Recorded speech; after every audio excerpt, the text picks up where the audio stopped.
తెలంగాణలో గత నెల రోజుల నుండి ప్రధానంగా వినిపించే పేరు ఎవరైనా ఉన్నారంటే సింగర్ మంగ్లీ పేరు.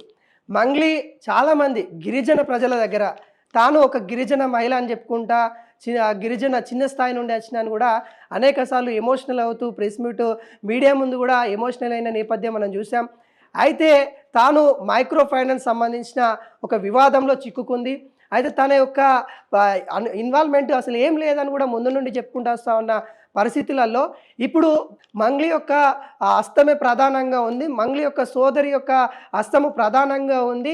తాను డైరెక్ట్గా ఇన్వాల్వ్మెంట్ అయ్యిందని గిరిజన సంబంధించిన వారి యొక్క ప్రజలు బయటకు వచ్చి ప్రెస్ మీట్ పెడుతున్న పరిస్థితి కనబడుతుంది. ఇప్పటికే మంగ్లీకి సపోర్ట్గా గిరిజన నాయకులు కూడా ప్రెస్ మీట్ అయితే పెడతా ఉన్నారు. అయితే ఈ అంత వివాదానికి గల కారణం ఎవరు అనేది కూడా మనం ప్రధానంగా చర్చించుకున్నట్లయితే రమావత్ మధు అనే వ్యక్తి ప్రధాన కారణం అని కూడా చెప్పుకోవచ్చు. ఈ మధు అనే వ్యక్తి అసలు మంగ్లీకి ఏడ కలిశారు, మంగ్లీ వాళ్ళకి అసలు రిలేషన్ ఏంటి, అసలు ముందు రమావత్ మధు అంటే ఎవరో తెలియనట్టుగా మీడియా ముందుగా మాట్లాడిన మంగ్లీ ఇప్పుడు రమావత్ మధు మరియు మంగ్లీ ఇద్దరు కలిసి ఉన్న వీడియోలు ఏవైతే ఉంటాయో, కొన్ని ఫోటోలు ఏవైతే ఉంటాయో ఇప్పుడు సోషల్ మీడియాలో అవే చెక్కలు కొడతా ఉన్న పరిస్థితి కనబడుతుంది. అయితే ఆమె చెప్పింది అబద్ధమే కదా. ఫస్ట్ తను ఎవరో రమావత్ మధు అనే వ్యక్తి అసలు మంగ్లీకి తెలియనట్టుగా మాట్లాడిన మంగ్లీ ఆ వీడియోలన్నీ బయటకు వచ్చిన తర్వాత, ఫోటోలన్నీ బయటకు వచ్చిన తర్వాత మంగ్లీ ఎక్కడుందో తెలియని పరిస్థితి కనబడతా ఉంది. అయితే దాదాపుగా 100 కోట్ల రూపాయల స్కామ్ జరిగిందన్నట్టుగా ఆడు చెప్తున్న పరిస్థితి కనబడతా ఉంది. అటు హైకోర్టు అడ్వకేట్ సుబ్బారావు కూడా కోర్టులో కూడా బలంగా వాదించిన పరిస్థితి కనబడింది. తనను కూడా చాలా ఒత్తిళ్లకి గురి చేసిన నేపథ్యం కూడా మనం చూసాం. పంజాగుట్ట పోలీస్ స్టేషన్లో తన యొక్క తీరు అంటే పోలీసుల తీరు కావచ్చు, తనని ఆల్కహాల్ టెస్ట్ ఏదైతే ఉంటుందో ఆ ఆల్కహాల్ టెస్ట్ కూడా చేయడం జరిగింది. దానిపైన మళ్ళీ హైకోర్టుకి వెళ్ళడం జరిగింది. అక్కడ సీఏ కూడా సస్పెండ్ అయ్యే అవకాశాలు ఉన్నాయన్నట్టుగా క్లియర్ కట్గా కనబడుతున్న పరిస్థితి కనబడుతుంది. అయితే ఈ నేపథ్యంలో ప్రధాన నిందితుడైన రమావత్ మధు మరియు మంగ్లీకి సంబంధించిన అంశాలైతే బయటికి వస్తున్న పరిస్థితి కనబడుతూ ఉంది. దాదాపుగా 100 కోట్ల స్కామ్ జరిగింది. అయితే ఈ స్కామ్లో ప్రధానంగా అటు ఆంధ్రప్రదేశ్ కావచ్చు, ఇటు తెలంగాణ కావచ్చు, ఈ 2 రాష్ట్రాలే తెలుగు ప్రజలే ఉన్నారని కూడా చాలామంది అనుకున్నారు. కానీ తెలుగు ప్రజలతో పాటు కర్ణాటకకు సంబంధించిన మాజీ మంత్రి మనవడు దాదాపుగా 80 లక్షలు పెట్టుబడి పెట్టిండంట. మరి మంగ్లీ యొక్క అంటే ఆమెకున్న ఏదైతే ఇన్ఫ్లుయెన్స్ ఏదైతే ఉంటుందో ఆ ఇన్ఫ్లుయెన్స్తోని అయితే మంగ్లీ అయితే ఖచ్చితంగా అక్కడ న్యాయం జరుగుతుంది, మంగ్లీతోని చేస్తారు అనే నేపథ్యంలో అటు వాళ్ళు కూడా పెట్టిన పరిస్థితి కనబడుతూ ఉంది. అంటే ఇటు 2 తెలుగు రాష్ట్రాలతో పాటు కర్ణాటకకు సంబంధించిన కూడా ప్రజలు కూడా కొంతమంది మోసపోయారు అన్న విధంగా క్లియర్ కట్గా తెలుస్తున్న పరిస్థితి కనబడుతూ ఉంది. అయితే మంగ్లీ ముందు నుండి కూడా తను ఏ తప్పు చేయలేదు అనే విధంగా అటు డీజీపీని కలిసింది, అటు అందరినీ కూడా కలిసి తను కంప్లైంట్ చేసుకుంటూ వస్తున్న పరిస్థితి కనబడింది. దీనిపైన కూడా చాలా విమర్శలు వస్తూ ఉన్నాయి.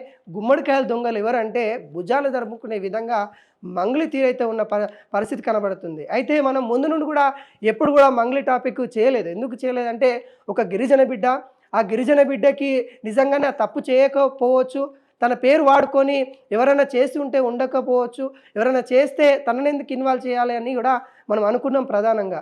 కానీ అక్కడ ఖచ్చితంగా చేశారు అనే విధంగా బాధితులు ఎవరైతే ఉంటారో వాళ్ళు రోడ్ల మీదకి వచ్చి ప్రధానంగా అటు పోలీస్ స్టేషన్కి వెళ్ళి కేసులు ఫైల్ చేసి, అటు నల్గొండ ప్రజలు కావచ్చు, ఇక్కడ హైదరాబాద్లో ఉన్న ప్రజలు కావచ్చు, వాళ్ళంతా కూడా మంగ్లీ పేరే ప్రస్తావిస్తున్న నేపథ్యం అయితే కనబడతా ఉంది. అయితే ప్రధాన నిందితుడు సూత్రధారి రమావత్ మధు మరి క్లియర్ కట్గా ఆయన అరెస్ట్ అయిన పరిస్థితి కనబడతా ఉంది. మరి ఇంకా ఈ కేసుకు సంబంధించి కూడా ఇంకా పూర్తి ఆధారాలు అయితే అటు పోలీస్ సంస్థ కూడా తీసుకుంటున్న పరిస్థితి కనబడతా ఉంది. ఇక్కడ రేవంత్ రెడ్డి కూడా ఈ అంశం పైన సీరియస్ అయ్యారు. చాలామంది గిరిజన ప్రజలు ఉండడం వల్ల మరి వాళ్ళందరికీ న్యాయం జరిగే విధంగా అటు సీఎం రేవంత్ రెడ్డి కూడా మరి చూస్తామని కూడా చెప్పడం అయితే జరిగింది. మరి మంగ్లీకి శిక్ష తప్పదా అనే కోణంలో ఇంకొక ప్రశ్న కూడా తలెత్తుతూ ఉంది. ప్రధానంగా ఆధారాలు అయితే స్వీకరిస్తూ ఉన్నారు. ఆ ఆధారాలను బట్టి మంగ్లీకి అయితే ఖచ్చితంగా శిక్ష ఉండే అవకాశాలు అయితే ఉన్నాయి. ఇప్పటికే తనకు ఫిలిం సంబంధించి ఆమె పాటలు పాడుతుంది కాబట్టి ఆ ఫిలిం సంబంధించి కూడా అక్కడ కూడా చాలామంది గిరిజనులు వెళ్ళి కంప్లైంట్ చేశారు.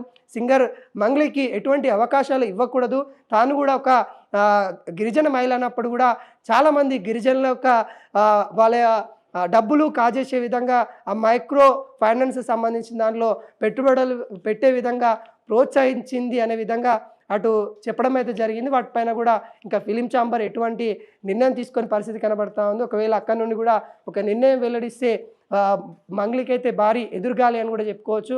తనకి అవకాశాలు కోల్పోయే నేపథ్యం అయితే కనిపిస్తూ ఉంది.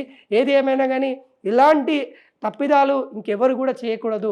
సెలబ్రిటీ హోదా వచ్చిన తర్వాత ఆ హోదా కాపాడుకుంటూ కష్టమో నష్టమో మరింత ముందుకెళ్ళే విధంగా ఉండాలి. కానీ ఒకరిని ముంచేసి ఒకరి దగ్గర డబ్బులు తీసేసుకొని ఒకరి దగ్గర ఇబ్బంది కలిగించే విధంగా చేసి మనం ఎదగాలి అని కోరుకోవడం చాలా ఇబ్బందులకి గురి చేస్తుంది అనే దానికి మంగ్లీ యొక్క టాపికే చాలా నిదర్శనం అని కూడా చెప్పుకోవచ్చు.